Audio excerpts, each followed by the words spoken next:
తీసుకొని మేము రుణమాఫీ చేసినాం అధ్యక్ష. ఇప్పుడుగా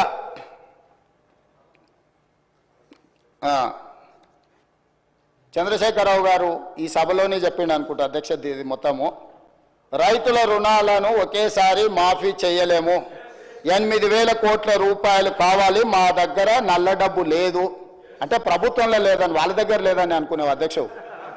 స్విస్ బ్యాంకు కూడా అప్పియగలిగినంత శక్తి వచ్చింది అధ్యక్ష. నేను అంతకుముందు ఎమ్మెల్యే అంతకుముందు ఆర్థిక మంత్రిని అడిగిన, అరే ఏడో దాసుడు కష్టం కాదు, 10 పైసలు మిత్తిస్తాం, మా ప్రభుత్వానికి అప్పి రైతులకు రుణమాఫీ చేస్తాను ఒకసారి అడిగిన అధ్యక్ష. ఇట్లనే కొన్ని దావతులు ఎదురుపడితే కొంచెం సానుకూలంగానే తల ఊపిండు, కానీ మళ్ళీ బామార్దికి కోపం వస్తుందని జర వెనక తగ్గినట్టు అనిపించింది అధ్యక్ష. ఇవాళ ఈ రాష్ట్రం ఉన్న 7 లక్షల కోట్ల అప్పు కూడా కట్టాలంటే ఏం లేదు అధ్యక్ష. వాళ్ళకిన ఒక్కసారి మన దిక్కు చూసిరంటే రాష్ట్రం అప్పంతా కట్టొద్దు అధ్యక్ష, ఎందుకంటే అంతా అక్కడికే చేరింది కదా. సో రైతులకు ఇవ్వడానికి 8,000 కోట్ల రూపాయలు కూడా నా దగ్గర లేవు అని చెప్పి ఈరోజు రైతుల కోసమే మేము బ్రతుకుతున్నాం, రైతుల కోసం మేము ప్రాణాలు ఇస్తాం, రైతుల కోసం మా కిడ్నీలు కూడా ఇస్తాం. ఏంది అధ్యక్ష, మీరు ఒకవేళ ఇచ్చినా కూడా మీకున్న షుగర్ లెవెల్స్కి అవి పనికిరావు అధ్యక్ష. ఒకవేళ మీరు ఇద్దామని ముందుకు వచ్చినా ఆ పరిస్థితి లేదు తీసుకోవడానికి. సో మీరు ఏం చేసిండ్రో వెనక్కి తిరిగి చూసుకోకుండా ఎందుకు అధ్యక్ష నాకు ఈ పాపం, నాకు ఈ శిక్ష, మీరు చేసిన పాపాలన్నీ నేను చదవాల్సి వస్తుంది అధ్యక్ష. ఇది నాకు శిక్షలాగా అయిపోయింది, ఈ శిక్ష నాకు వద్దు అధ్యక్ష. నేనేమంటున్నా అంటే నేను ఒక పాజిటివ్ దృక్పథంతో ముందుకు వెళ్ళాలనుకుంటున్నా. కాబట్టి దయచేసి రుణమాఫీ చేస్తే సరిపోతుందా, జీతాలు పింఛన్లు ఇవ్వద్దా?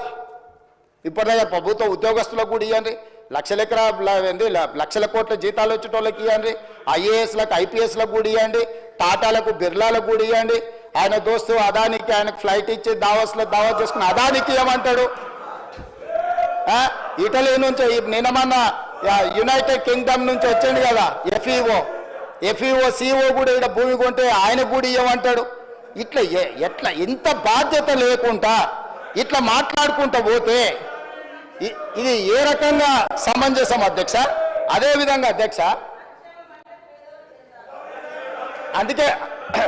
అదేవిధంగా అధ్యక్ష, ఈరోజు నువ్వు ఎంత ఆయన నీకేమి ఇయ్యాడు? ఇప్పుడు నువ్వు ఆయన పేరు ఎంతో తలుచుకున్నా పాపం ఇప్పుడేం వరం ఇచ్చేటట్టు లేడు. సో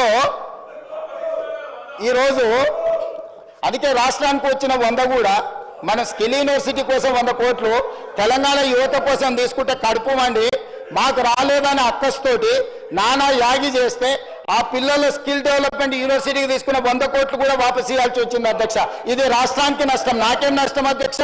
నేను చెప్పిన ఇది రాష్ట్రానికి తీరని నష్టం జరుగుద్ది, రాష్ట్రానికి తీరని నష్టం జరుగుద్ది అని చెప్పిన అధ్యక్ష.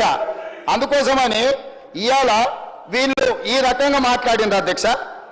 ఈరోజు మిగతా 2 లక్షల పైన ఉన్న వాళ్ళ గురించి కూడా మా మిత్రుడు శంకర్ అది కూడా చేస్తే బాగుంటుంది అని మేము ముందే చెప్పినాం అధ్యక్ష. అసలు మా ఎన్నికల మేనిఫెస్టోలో ఏముందో ఒకసారి చూడమని చెప్తున్నా. నేనేమన్నా 2 లక్షల వరకు ఎవరి రైతులకైతే అప్పు ఉందో అప్పు తీరుస్తామన్నాం. ఈరోజు ఇంకా ఏదైనా 2 లక్షల లోపల ఎవరిదైనా తప్పుబడ్డా ఇంకేదైనా సవరించేది ఉన్నా మీ లెక్కలు తీసుకొచ్చి ఇవ్వండి, మీ లెక్కలు ఇవ్వండి. నిజాలు వినడానికి ఓపిక ఉండాలి అధ్యక్ష. నిజం వినడానికి ఓపిక ఉండాలి అధ్యక్ష. నిజం అనేది కొంచెం చేదుగుంటుంది అధ్యక్ష. ఈ చేదు గుళికలు